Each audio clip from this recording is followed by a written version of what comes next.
Mangga sami-sami orang buka ku bacaan basmalah. Bismillahirrahmanirrahim. Bismillahirrahmanirrahim. Alhamdulillah wassalatu wassalamu ala Rasulillah wa ala alihi wa ashabihi wa mawalah. Dina wengi ieu urang ngawitan ngaregepkeun bacaan mengenai fikih. Abdi ngagunakeun dua buku anu dikaluarkeun ku pasantren Miftahul Huda Manonjaya Tasikmalaya. Aya dua buku anu sami-sami nerangkeun atanapi ngaterjemahkeun kana basa Sunda buku Safinatun Najah. Anu dikenal Safinah salorosna judul lengkapna mah Safinatun Najah fi ma yajibu alal abdi li maulahu ala madhabil imam Syafi'i radhiyallahu an.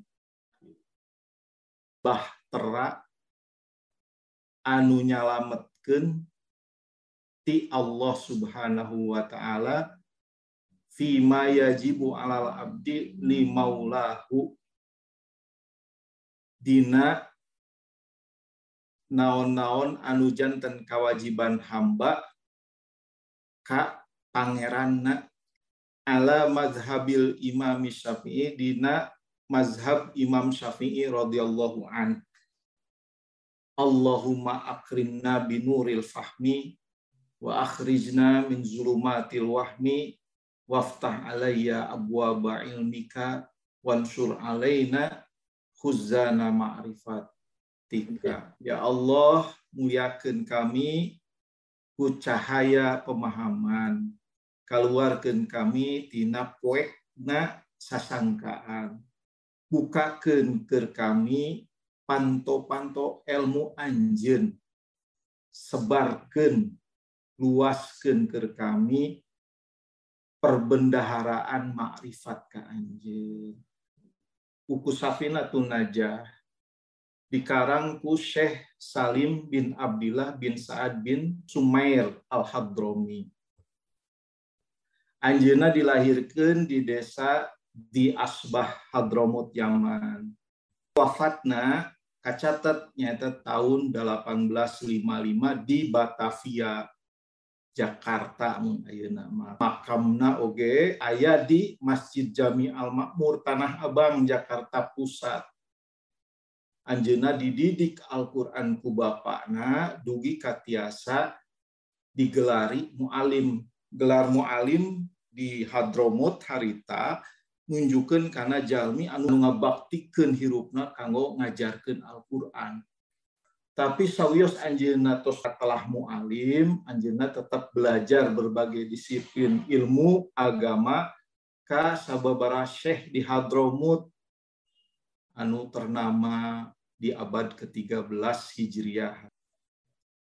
Namun anjeunna selain kakenal sebagai alim, qadhi gitu, dina berbagai bidang ilmu agama, dikenal juga sebagai qurra, muallim nu ngajarkeun Al-Qur'an. Anjeunna oge dikenal sebagai seorang yang zahid, hidup sederhana, ala tasawuf, oge ahli politik dan militer. Karya keulamaanna di bidang pendidikan agama tos kakoncara, anu paling terkenalnya buku Safinah. Tapi anjeunna oge terkenal sebagai ahli politik dan militer. Anjeunna juru damai perang saudara pada saat itu di Yaman. Kemudian anjeunna dijadikeun qadhi ku pemerintahan harita. Tapi kemudian kebijakan politik pemerintahan saat itu, entah naon kebijakanna, menyebabkan kemudian Syekh hijrah dari Hadramaut ke Batavia, ke Jakarta. Kepindahan ke Jakarta itu sebab adanya perubahan kebijakan politik dari penguasa saat itu yang sebelumnya menjadikan beliau sebagai qadhi dan mufti yang bisa dimintai pendapat di dalam urusan agama, politik, dan militer. Entah karena apa, belum ada catatan sejarah yang pasti. Kemudian Syekh meninggalkan Hadramut, tinggal di Batavia. Kitab Safinah itu tersebar luas di kalangan pecinta ilmu fikih Syafi'iyah di berbagai negara, sering diaos di pasantren-pasantren negara eta, di majelis-majelis fikih, terutama untuk pelajar pemula. Biasanya Safinah itu menjadi pilihan, baik itu di negara Yaman, di Mekah dan Madinah, sebelum Mekah dan Madinah dikuasai oleh kerajaan Suud sekarang yang fahamnya Abdul Wahab.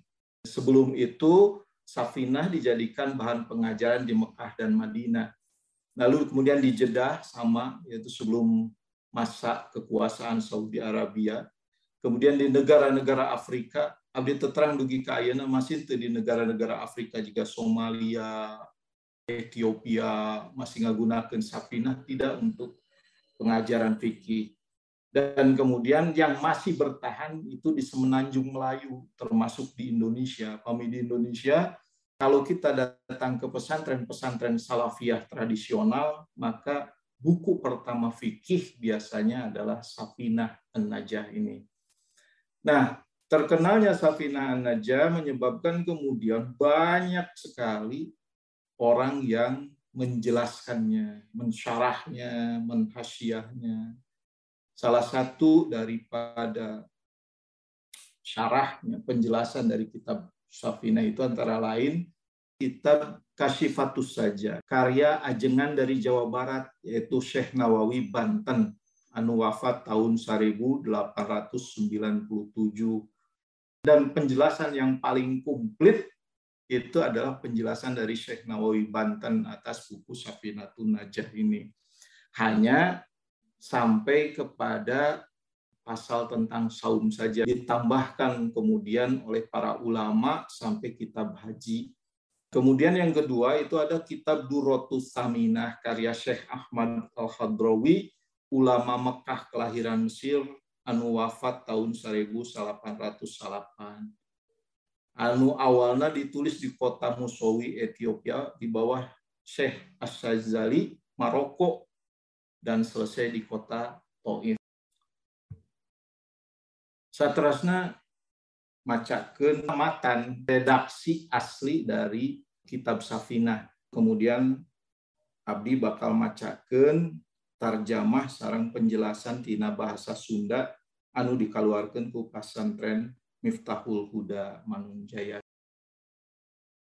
Sate acan eta urang hadiahan Fatihah heula kanggo sadaya tokoh, sadaya ulama anu tos berjasa nganterkeun urang kana Islam sareng berjasa nganterkeun urang kana pemahaman Islam. Ila hadratin Nabiyul Mustafa Sayyidina wa Habibina wa Syafi'ina Rasulillah Muhammad ibni Abdillah wa alihi wa ashabihi wa tabi'ihim bi ihsanin ila yaumiddin wa ila hadrati a'immatil mujtahidina wa muqallidihim fid din wal ulama'il amilin wal qura'i wa a'immatil hadisi wal mufassirin wa sadatina sufiyatil muhaqqiqin wa kulli waliyyi wa waliyati lillahi aina makan wa kanal kainu fi ilmika wa halat arwahum ya rabbal alamin. Wa ila hadrati muallifi hadzal kitab wa man syarahahu wa man hasyiyatuhu ta'allamna wa 'allamna mu'allafatuhu wa masyaikhina wa masyaikhi masyaikhina wa ummahatina wa abaina anna Allah yu'li darajatihim fil jannah wa yukassiru mansubatihim wa yudha'ifu hasanatihim wa yanfa'una bi ulumihim fid dini wad dunya wal akhirah syai'un lillahi lahumul fatihah. A'udzu billahi minasyaitonir rajim. Bismillahirrahmanirrahim. Alhamdulillahi rabbil alamin arrahmanir rahim maliki yaumiddin iyyaka na'budu wa iyyaka nasta'in ihdinas siratal mustaqim Shiratal ladzina an'amta 'alaihim ghairil maghdubi 'alaihim waladdallin. Amin.